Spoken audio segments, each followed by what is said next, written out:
Okay, let's unpack this. We've got a really interesting deep dive ahead of us today, focusing on, well, probably one of the most recognizable bits of gear out there. That little orange box, right? Exactly.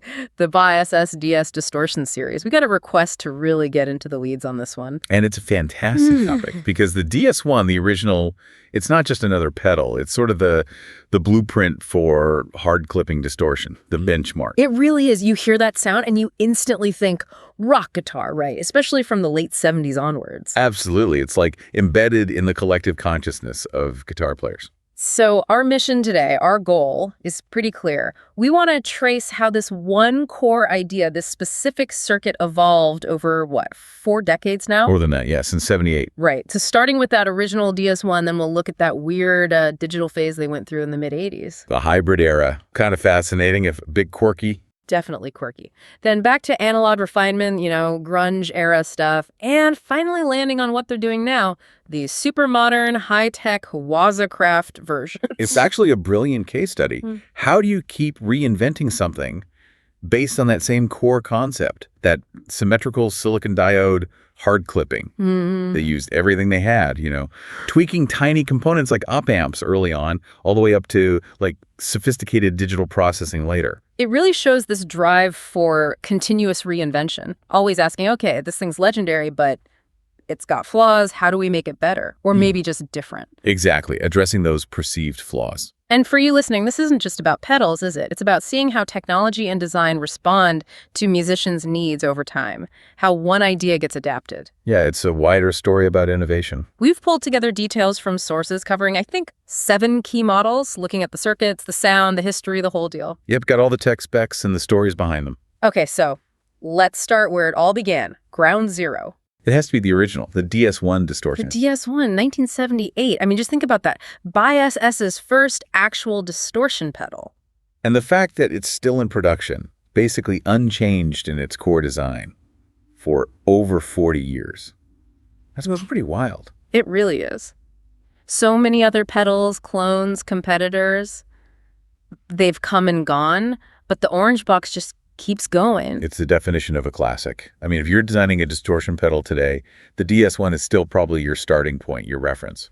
So what's the secret sauce then? What's under the hood that makes it tick? Well, at its heart, it's actually quite simple. It's an analog op amp. It's an operational amplifier. Right. And that basically boosts the signal, feeds it into what's called a symmetrical silicon diode hard clipper. Okay, let's pause there. Symmetrical silicon diode hard clipper. Can you break that down a bit? How's that different from, say, the tube screamer everyone talks about? That uses soft clipping, right? Right. Good question. It's fundamentally different. So imagine your clean guitar signal waveform. It's like a smooth wave, right? Huh? The op amp makes that wave much, much bigger. Now, a soft clipper, like in the tube screamer, usually has diodes within the op amp's feedback loop. They sort of gently shave off the peaks and troughs of that big wave. So it rounds them off? Exactly. It's a gradual rounding, creates smoother, more harmonic distortion, usually pushes the mid-frequencies. That's why tube screamers sound creamy, good for overdrives. Okay, but the DS1 does hard clipping after the op-amp boost. Precisely. The DS1 takes that massively amplified signal and slams it straight into a pair of silicon diodes. They're arranged symmetrically, meaning they clip the top and bottom of the waveform equally. And it's not gentle shaving. It's like hitting a brick wall. Ah, okay, so just flattens the top and bottom completely. Violently flattens them. A really sharp, abrupt cut. And that sudden flattening introduces a ton of odd order harmonics. Which sound? Aggressive, buzzy, very articulate, actually. It's not smooth. It's raw grit. That's why they call it hard clipping. It's a literal description of what happens to the signal. Pure aggression. Got it. Now, our sources mentioned this whole thing about the specific op-amp chip used inside. That seems to be a big deal for collectors. What's the story there, the chip debate? Ah, yes, the chip debate. It's definitely a thing in vintage pedal circles. Over the years, BFS had to use different op-amp chips, mainly because of what was available, supply chain stuff. Okay. The very first ones, the really early Japanese ones, had this Toshiba TA7136 chip. Nowadays, those are like hen's teeth. Super rare, super expensive. And supposedly sound better. That's the claim. Later, they used chips like the M5218, and then the vast majority, especially the ones made in Taiwan later on, use the standard JRC 4T5FF8 chip. You find that one everywhere. So did changing the chip really make a huge difference to the sound, or is it mostly hype? It made a subtle difference. Let's be clear. The fundamental DS1 sound, that hard clang character that comes from the diodes and the overall circuit design, that didn't change dramatically. But different op amps do have slightly different characteristics.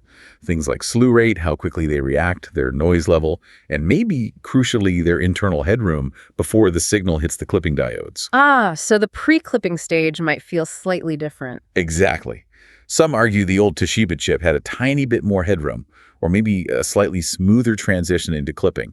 It's subtle, though. Honestly, for maybe 90% or more of the DS1's actual sound signature, the real defining factor isn't the chip. What is it then? It's where they put the EQ, the tone control. Right. The sources emphasize this. The passive tone stack is positioned after the clipping stage, post-clipping. Why is that such a big deal, and why does it create that famous mid-scoop? This is the absolute key to understanding the DS1. It's both brilliant and, well, problematic. Most pedals put the tone controls before the distortion happens. So you shape the sound going into the dirt? Yeah. You decide which frequencies get distorted the most. The DS1 flips that completely. So you take the signal that's already been smashed by those hard clipping diodes. It's full of those aggressive harmonics, that high-end fizz. Right. It's already super saturated and complex. And then you try and control the tone with a simple passive filter afterwards. Exactly. And that specific type of passive tone stack they used, just by its design, tends to naturally cut out a big chunk of the mid-range frequencies. The frequencies that give guitar its punch and body in a mix. Precisely. So you filter out those important mids after the signal is already distorted and harmonically dense. The result, the sound gets scooped, thin almost. It's bright, it's cutting, it's aggressive, yes, but it lacks that low-mid warmth and presence. Okay, that makes perfect sense now. It totally explains why people say it's amazing for tight, articulate rhythm playing. You want that cut and clarity, but maybe not so great on its own for big, singing lead lines. It can sound kind of harsh or thin. That's the classic critique. It's built for aggression and clarity, not necessarily warmth or smooth sustain. It has quite low compression, actually, and the bass stays really tight. That's why guys like Joe Satriani and Steve Vai used it famously. But they didn't just plug it in and crank the distortion, did they? No, often they'd set the distortion quite low, maybe the level high, Right. and use it to push the front end of an amp that was already breaking up, like a really clear, aggressive boost. So the amp itself fills in those missing mids and adds the warmth. Exactly. It mitigates the scoop problem beautifully. It just tightens everything up and adds that aggressive edge. And then you've got the other iconic user, Kurt Cobain. He famously ran it into cleaner Fender amps, right? Using the DS1 as the main distortion. Totally. That's almost a defining sound of the DS1 in isolation for a whole generation.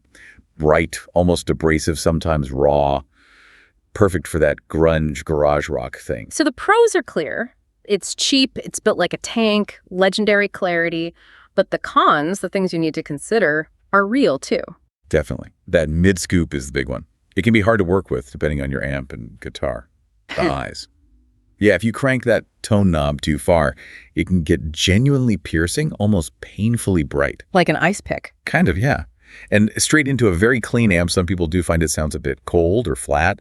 It really comes alive when it interacts with some amp gain, even just a little. It's a foundational sound, but one you need to understand how to use, maybe. It needs context. Absolutely. And BSS knows this legacy. They even did that 40th anniversary version, the DS1 4A, in 2017, the black one with gold lettering. Yeah, that was purely cosmetic, though. Same classic 1978 circuit inside. Just celebrating the icon. It really cemented the 78 design as the baseline. Everything that came after was either trying to build on it or, well, fix it. Okay, so benchmark established. Loved, but flawed. But then we get to the mid-'80s, digital is starting to happen, and you can imagine the engineers at BOSS looking at these new chips. Thinking, what if?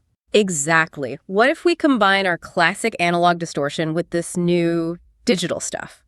Which takes us to a slightly strange but important detour in the timeline. The hybrid pedals. Yeah, this was a really interesting period. Right, the mid-'80s. BOSS starts experimenting, trying to bridge that gap, right, between the analog grit they were known for and the new possibilities of digital delays, reverbs, that sort of thing. Yeah, how do you blend the established distortion sound with time-based effects? That was the question. And the first answer was the DSD2 digital delay distortion in 1985. A true hybrid. Hybrid monster is a good way to put it. Its architecture was literally the standard DS1 analog distortion circuit. The one we just talked about? Yep, that exact circuit. Yeah. And its output fed directly into a brand new 12-bit digital delay engine. 12-bit. Okay, that sounds kind of low by today's standards. We need to talk about what that meant back then. Oh, it's a huge limitation looking back. Yeah. In '85, getting digital delay into a compact pedal was pretty cutting edge. But 12-bit resolution, that really restricts your dynamic range and overall fidelity. So what did that actually sound like? What were the sonic artifacts of 12-bit digital in 1985? Well, you definitely heard it. There was a noticeable digital noise floor, a kind of hiss, especially on the delay repeats. The bandwidth was limited, so the delays maybe sounded a bit dull or lo-fi, and you could often hear aliasing that's like unwanted digital artifacts, sometimes a harsh ringing quality. The max delay time was only about 800 milliseconds for slapback or basic echoes, but not for lush, long delays. So the overall character was? Distinctly mid-'80s, I'd say. The distortion was still that bright, cutting DS1 sound, but the delay part was a bit crunchy, maybe slightly cold, definitely noisy by modern standards. But it worked for the time. So you could get your shredding lead tone with that DS1 aggression, plus a somewhat noisy digital echo right after it. Perfect for those big 80s guitar solos that needed space. Exactly. And the DSD-2 had another trick up its sleeve, something genuinely innovative for the time, that trigger input. The trigger input, what did that do? Was it for sampling? Sort of, yeah. It tapped into that early sampling craze. You could plug in an external foot switch, like a simple momentary switch, or even get a trigger pulse from a drum machine and use it to momentarily engage the delay effect. Or, more interestingly, you could capture a tiny snippet of sound, like a chord stab or a single note, and then trigger its playback repeatedly with the switch. Like a very basic short looper or sampler. Exactly. Really rudimentary, very short sample time, and still kind of noisy because of the 12-bit thing. Yeah. But conceptually, very cool for 1985 in a compact pedal. Clever idea, but you said the limitations were significant. They were. The noise, the short sample time. It meant the DSD-2 didn't last long. It was only made for about a year, 85 to 86. So BSS learned pretty quickly from it. Seems like it, because they immediately followed it up with the DSD-3 digital sampler delay, which ran from 86 to 88. And this was clearly an attempt to fix the DSD-2's problems. How did they improve it? Still the same DS1 distortion circuit. Yep, kept the analog front end. But they put serious effort into refining that 12-bit digital section. The sources mention improved clock control, that usually means better timing stability, less warble in the delay, and generally they worked on improving the overall fidelity of the digital signal path. So tonally, the DSD-3. Quieter. Warmer, maybe. Definitely quieter, noticeably better noise floor, cleaner sounding digital repeats. It still had limitations, of course 12-bit is still 12-bit, and sample memory was tiny compared to rack gear. But it was a definite step up. So less noisy 80s echo. Pretty much. The real legacy of both DSD pedals, though, isn't really about perfect tone. It's about that concept, putting distortion and a digital effect like delay into one compact box. Yeah. That dual function idea. That directly paved the way for all the multi-mode BOSS pedals that came later. They proved the hybrid pedal could work. Okay, so we have the DS1, the analog foundation, then the DSDs, the short but important digital experiment. But by 1988, music's changing again, getting heavier. Right, hair metal, early thrash. People wanted more gain, more sustain. And it seems like the engineers felt they hadn't quite maxed out the potential of the original analog circuit yet. They went back to the drawing board, but this time aiming squarely at the DS1's weaknesses. Exactly. Which leads us to what many people consider the ultimate refinement of the classic DS analog sound. The DS2 turbo distortion. The DS2 turbo distortion, 1988. This feels like BSS directly responding to the times, right? The DS1 was great, but maybe not quite hot enough, not quite thick enough for the sounds people were chasing in the late 80s and into the 90s. Absolutely. It was about addressing the DS1's limitations head on, especially that mid-scoop and the perceived lack of gain for lead work. And the genius here, according to the sources, is that they didn't just scrap the DS1 circuit. They kept the core idea, that analog op-amp feeding the hard-clipping diodes. Yep, the essence, yeah. That aggressive clarity is still in there. But they expanded it significantly. They added dual gain stages and, crucially, mode switching. Gave it two distinct personalities. Okay, let's talk about those two turbo modes. That switch is the key feature, isn't it? Totally. So mode 1, you can think of that as being based on the classic DS1 sound. maybe slightly tweaked, but it gives you that tight, articulate, fairly scooped rhythm crunch. So if you like the DS1 for rhythm, Moda had you covered. Exactly. Kept that familiar foundation. But then you flip the switch, or a step on the remote pedal, to mode 2, the turbo mode. That's the big change. And what does turbo mode do? How did they fix the problems people had with the DS1 for solos? Two main things happen in mode 2. First, the gain goes way up. Significantly more saturation, more compression, more sustain, just hotter overall. Okay, more firepower. Yep. But the really clever part is what they did with the EQ. Mode 2 introduces a distinct boost to the mid-range frequencies. Ah, so they actively counteracted the natural mid-scoop of the original design. Precisely. It's a fixed mid-boost designed to push the guitar forward in the mix. Yeah. It adds fullness, body, presence, all the things the DS1 sometimes lacked when used for leads. It suddenly makes the pedal cut through a dense band mix way better. That's the direct analog solution to the DS1's biggest complaint. Fuller, fatter lead tones. It totally transforms the pedal. It goes from being that tight rhythm tool to a really powerful singing lead voice.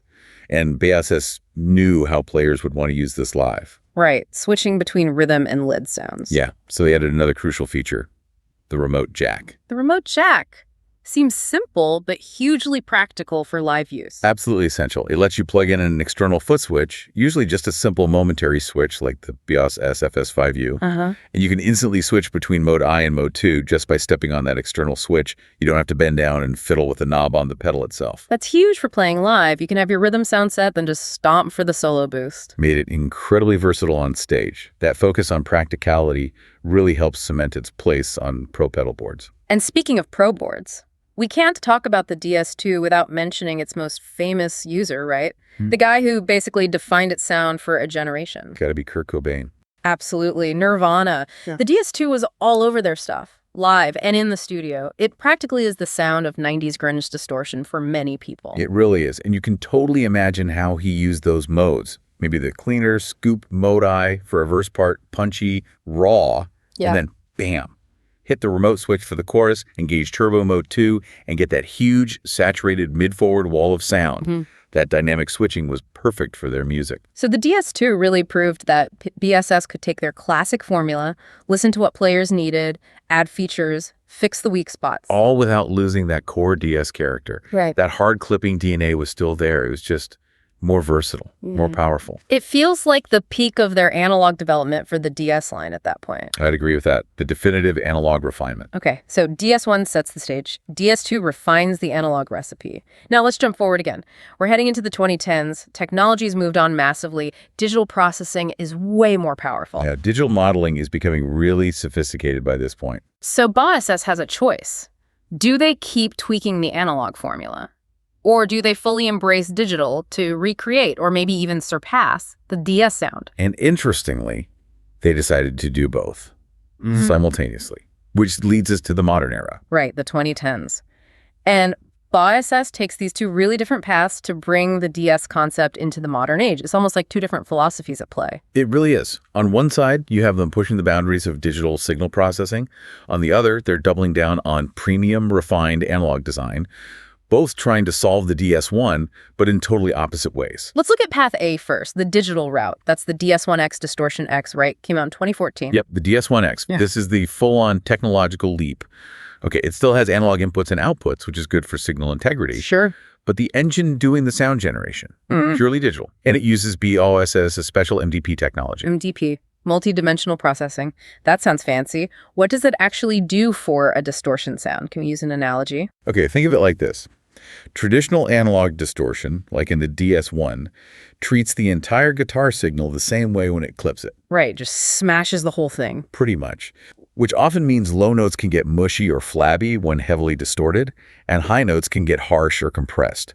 MDP is different. It analyzes the incoming signal in real time.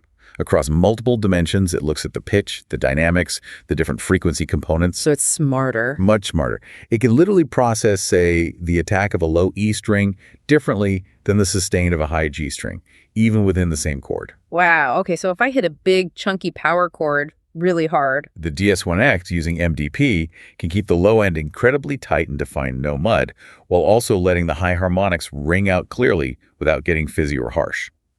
It tailors the distortion response across the board. That sounds like the holy grail for high gain players. Clarity and tightness. That's exactly the goal. Surgical clarity, huge dynamic range, and a response that's incredibly consistent no matter how hard or soft you pick or where you are in the neck. It's something that's almost impossible to get with fixed analog components. And the controls change too, right? No single tone knob. Right. They replaced the old passive tone knob with active low and high EQ controls, plus level and distortion, much more precise tone shaping potential. So the sound profile ends up being ultra-tight bass, loads of treble headroom, super consistent attack. Exactly. It's aimed squarely at players who need maximum definition, especially in high-gain metal or complex rock situations. It effectively uses digital processing to eliminate the problems of the original DS1, the mud, the harshness.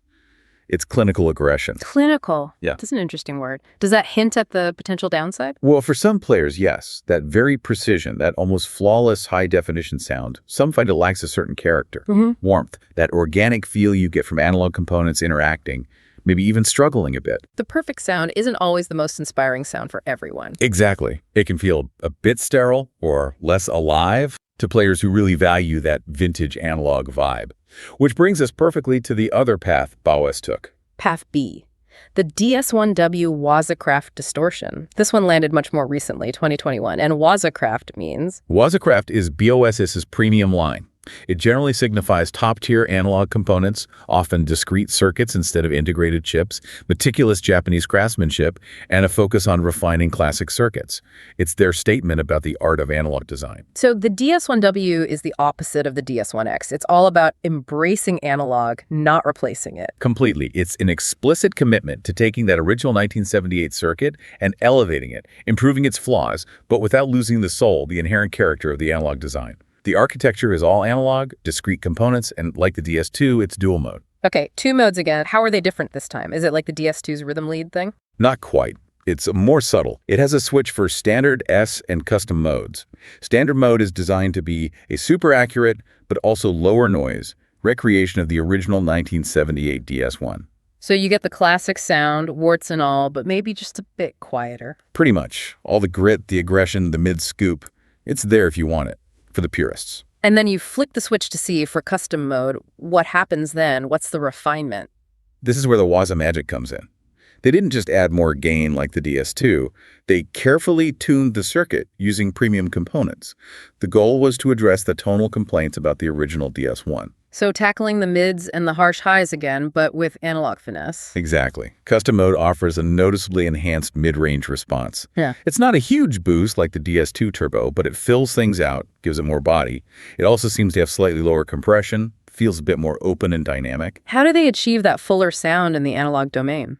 Likely by subtly tweaking the internal EQ filtering, perhaps shifting the center frequencies, using different component values to restore some of those mids before the main tone stack scoops them out.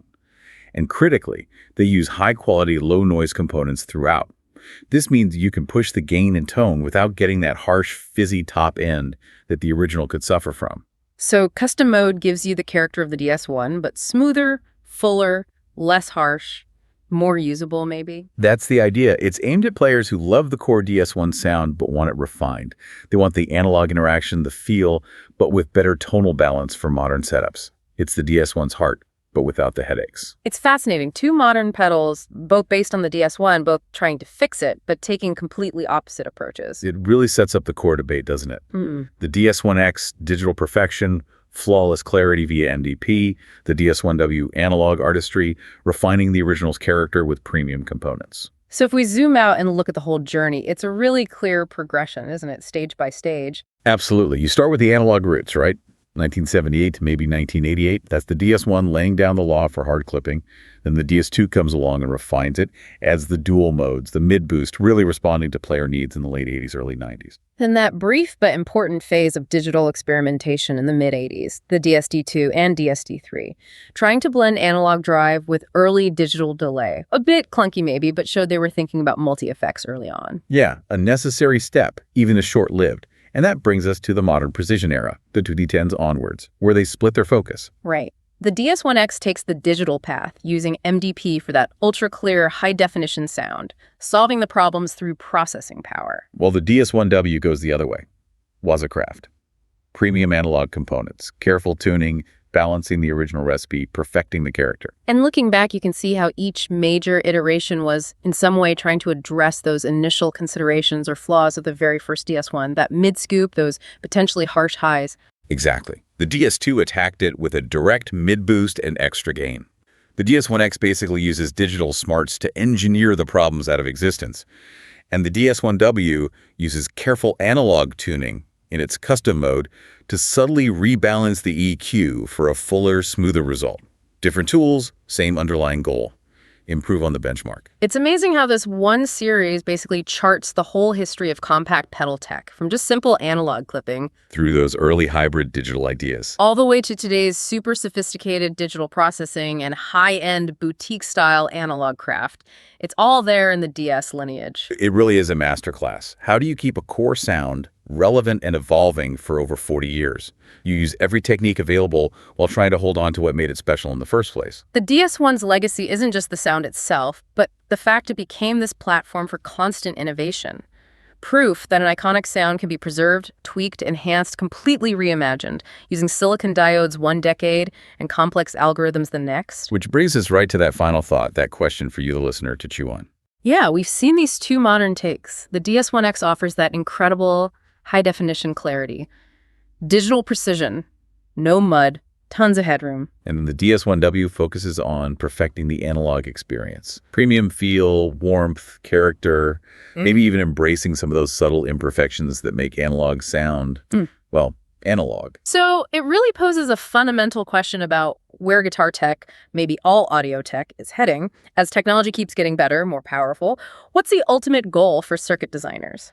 Is it chasing that flawless precision that digital offers, like the DS1X, eliminating every artifact, every bit of mud, every limitation? Or is the goal to keep refining the analog side, to perfect the inherent character, the warmth, the compression, maybe even the pleasing flaws of those original circuits, like the DS1W aims to do? Where's the balance? Clinical perfection versus sonic personality. That's something for every player and every designer to think about, isn't it? Precision or character? What do you value most in your tone? A tough question with no single right answer. Definitely something to mull over. Well, thank you for joining us on this deep dive into the long and fascinating evolution of the Boss DS distortion pedal. It's been great fun. Until next time.